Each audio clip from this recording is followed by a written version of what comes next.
Bagaimana kita merasakan yang disampaikan oleh Imam Ghazali. Apa artinya sebuah luka kalau luka itu mendatangkan kebahagiaan? Apa artinya kelaparan yang kita alami di siang hari bulan Ramadan itu kalau kelaparan itu mendatangkan kebahagiaan? Benar gak?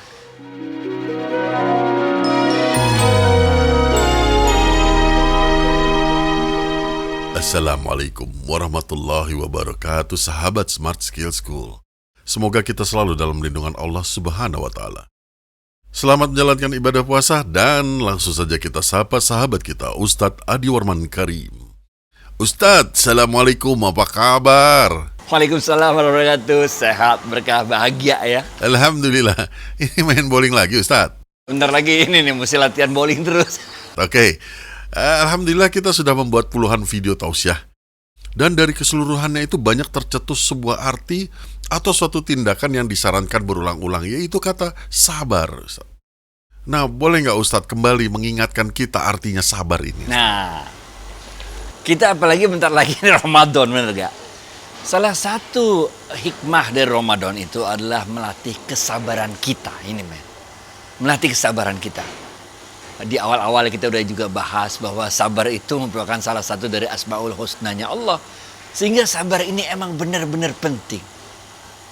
Namanya juga hidup, gak ada ups and downs, benar gak? Dan ketika kita menjalani ups and downs, itulah kesabaran sangat menentukan keberhasilan kita dalam melewati cobaan-cobaan Allah. Syekh Abdul Qadir Jailani, kita mulai aja dengan Syekh Abdul Qadir Jailani. Syekh Abdul Qadir Jailani mengatakan, sabarlah dalam menjalani takdir Allah dalam bentuk musibah itu. Ini emang benar takdirnya kita dapat musibah begitu. Syekh Abdul Qadir Jailani mengatakan, sabarlah dalam menjalani takdir Allah ketika memberikan musibah kepada kita, cobaan bagi kita. Sampai kemudian, kata Syekh Abdul Qadir Jailani nih, penderitaanmu akan berubah menjadi kebahagiaan. Ini men. Karena kita udah bilang hidup ups and down, sebenarnya udah sabar aja men, bener gak? Sabar kita dalam menerima cobaan itu sampai kemudian penderitaan itu akan berubah menjadi kebahagiaan. Umar bin Khattab radhiyallahu an. Nah, ini kita udah langsung Umar bin Khattab nih. Kalau tadi saya kalau jalan nih. Umar bin Khattab radhiyallahu an mengatakan, bersabarlah dalam menghadapi cobaan yang diberikan Allah pada dirimu. Karena dengan bersabar, cobaan itu tidak akan hilang. Cobaan itu akan tetap ada. Tapi engkau akan mendapatkan pahala atas kesabaranmu menjalani cobaan itu. Kalau engkau tidak sabar, masih kata Umar bin Khattab radhiyallahu anhu, tapi kalau engkau tidak sabar, cobaanmu juga tidak akan hilang. Emang udah takdirnya dapat cobaan. Tapi engkau akan mendapatkan dosa karena tidak redho, tidak sabar akan cobaan yang ditimpakan oleh Allah pada dirimu. Ini men, ini penting banget men. Lu sabar, lu gak sabar tuh cobaan tetap ada. Bener gak? Sama kalau kayak kita lagi sakit, bener gak? Kita mau ngomel-ngomel, gak ngomel-ngomel tuh sakit belum pergi juga, bener gak? Tapi kalau kita sabar menjalani cobaan itu, kata Sayyidina Umar bin Khattab radhiyallahu anhu, kita dapat menjalani cobaan itu dan sekaligus mendapat pahala. Kalau kita gak sabar, ya cobaannya juga gak hilang juga, bener gak?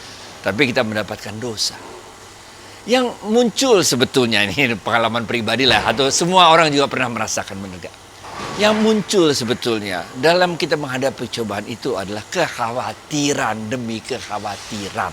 Khawatir gak makan besok, khawatir besok dikeluarin dari rumah kontrakan, khawatir gak bisa bayar dokter, khawatir gak bisa bayar SPP anak, semua khawatir, bener gak? Jalaluddin Rumi mengatakan, hilangkan semua kekhawatiranmu. Coba pikirin deh, kata Jalaluddin Rumi nih, emptying your worries, kata Jalaluddin Rumi. Kosongin, hilangin semua kekhawatiranmu.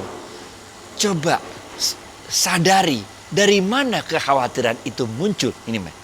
Ingat ya waktu itu kita pernah bahaskan fit, bener gak? Bahwa kita terdiri dari 3 unsur. Ada unsur jasad, ada unsur nyawa, ada unsur ruh. Dari mana ketiga hal, dari unsur mana kekhawatiran muncul dari ketiga hal ini? Dari nyawa. Benar gak? Jasad, khawatir, nggak usah khawatir. Karena masih ingat kan? Imam Ghazali mengatakan ada rezeki yang dijamin Allah. Untuk jasad nggak usah khawatir. Itu rezekinya udah dijamin sama Allah. Untuk tegak berdiri tulang punggung kita itu udah dijamin sama Allah. Kalau cuma untuk itu doang nggak usah khawatir, udah dijamin sama Allah. Jangankan kita, belum lahir aja udah dijamin. Jadi dari mana munculnya? Dari nyawa. Kita ingat karakteristik nyawa sebagai makhluk hidup, ingin makan, ingin berkembang biak, ingin kekuasaan. Nyawa inilah yang memberikan masukan, membisikkan kepada otak kita. Hati-hati, khawatir, bagaimana. Semua kekhawatiran itu adalah maya. Semua ilusi yang diciptakan oleh nyawa. Sedangkan ruh kita sama sekali tidak merasa khawatir tentang kehidupan ini. Karena ruh tahu persis seperti apa itu Allah yang maha penyayang, maha pengasih, maha kaya. Itu benar ya? Ini Jalal Rubi mengatakan buang aja semua khawatiran. Karena kekhawatiran itu adalah urusan si nyawa kita. Imam Ghazali mengatakan, kita cerita inilah menjelang Ramadan Kak. Imam Ghazali mengatakan orang yang bahagia adalah orang yang berhasil menjadikan ruhnya sebagai pemimpin dari dirinya. Dan orang yang menderita adalah orang yang membiarkan nyawanya menguasai dirinya. Ini bedanya di sini. Kalau kita biarkan nyawa kita mendominasi diri kita, nah, kita hidupnya penuh khawatiran.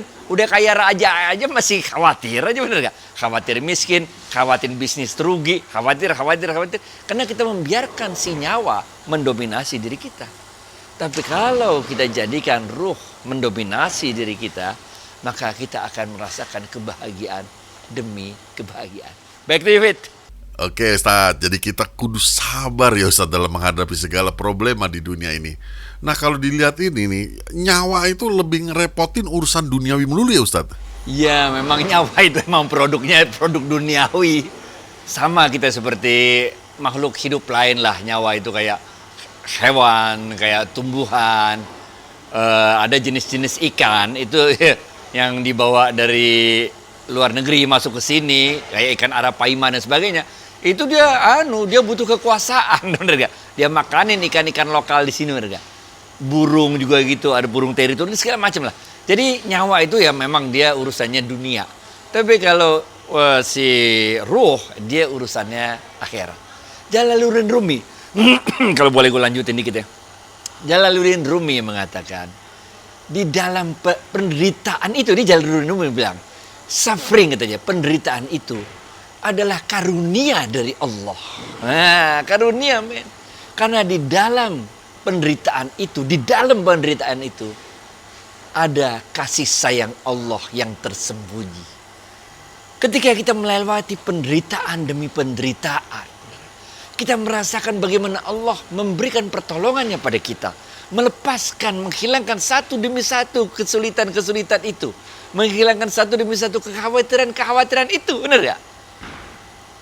Luar biasa. Nabi Zulkifli alaihissalam ini mengatakan pain is inevitable. Sakit itu nggak bisa kita hindari. Kayak kita luka, benar gak? Apa gimana lah, atau jatuh kan sakit. Sakitnya emang nggak bisa kita hindari karena jasad kita merasa sakit. Jasad berbicara pada nyawa dan ruh kita bahwa jasad kita merasa sakit, benar gak? Tapi suffering, penderitaan itu kita yang nentuin, bener gak? Kita bisa jatuh sekarang, bisa terus ngomel-ngomel bilang sakit. Kayak anak manja gitu loh. Sampai 3 hari masih bilang sakit. Tapi bisa kita bilang sakit, oke, sakit. Move on, bener gak? Hidup berlangsung terus. Ini yang kita harus pelajari dalam bulan Ramadan kita ini. Bagaimana kita merasakan yang disampaikan oleh Imam Ghazali. Apa artinya sebuah luka kalau luka itu mendatangkan kebahagiaan? Apa artinya kelaparan yang kita alami di siang hari bulan Ramadan itu kalau kelaparan itu mendatangkan kebahagiaan? Benar gak? Banyak orang yang merasa bahkan ketika dia puasa dia merasa lebih fit. Benar gak? Kalau nggak puasa badannya keberatan. Overweight, benar gak? Jadi banyak orang yang merasa bahwa puasa itu malah mendatangkan kebahagiaan. Rasulullah SAW mengatakan ada 2 kebahagiaan bagi orang yang berpuasa. Pertama ketika dia berbuka puasa, dan kedua ketika ruhnya nanti ketemu dengan Allah. Jadi udah deh. Kelihatannya aja orang yang kaya itu hidupnya bahagia. Enggak, men. Kelihatannya aja orang miskin itu hidupnya menderita. Enggak juga. Bahagia, menderita bukan soal kaya dan miskin. Bahagia, menderita itu persoalan bagaimana siapa yang menjadi komandan dalam diri kita ini. Nyawa kita atau ruh kita. Kalau yang menjadi komandan dalam diri kita ini adalah ruh kita, insya Allah kita akan bisa melalui semua cobaan yang ada dengan senyum.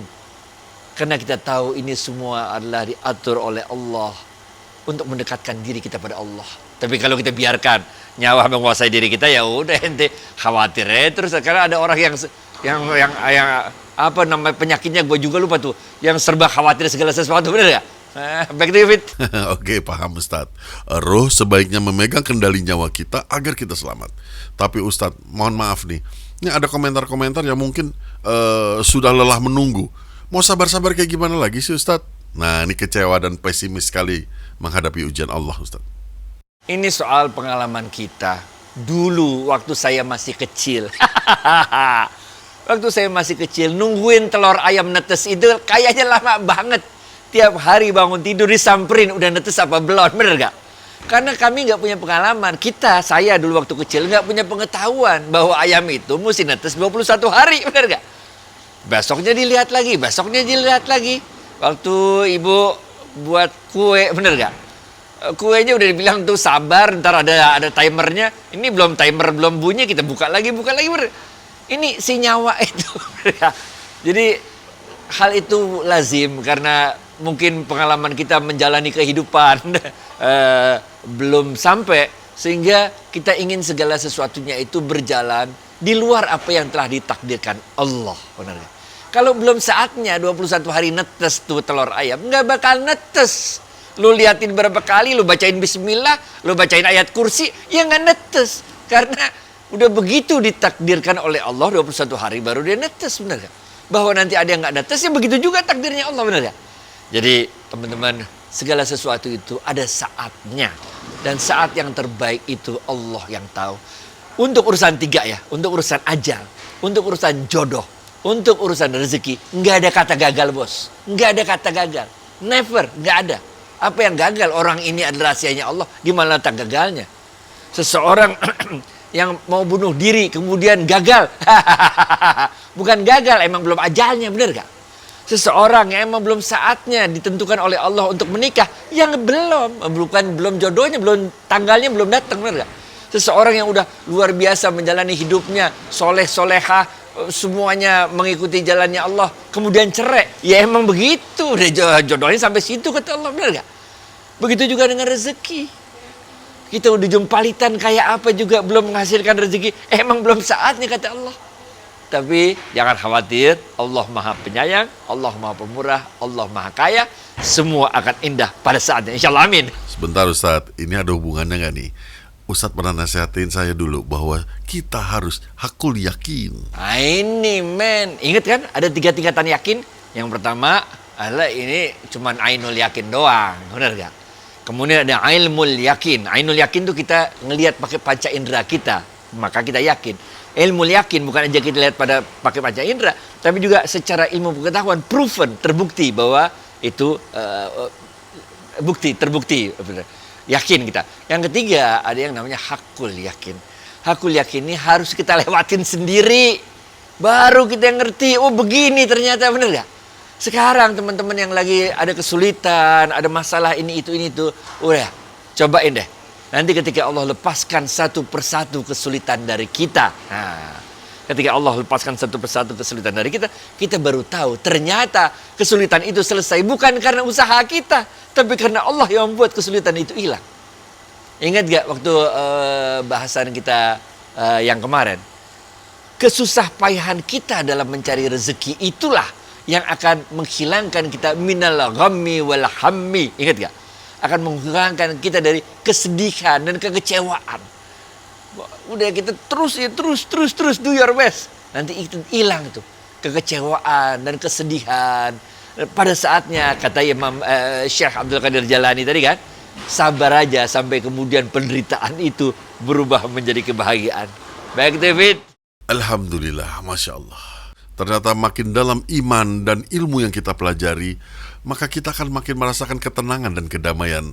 Ustadz, teriring ucapan terima kasih, kita mengucapkan selamat menjalankan ibadah puasa. Assalamualaikum warahmatullahi wabarakatuh. Waalaikumsalam. Selamat Ramadan ya.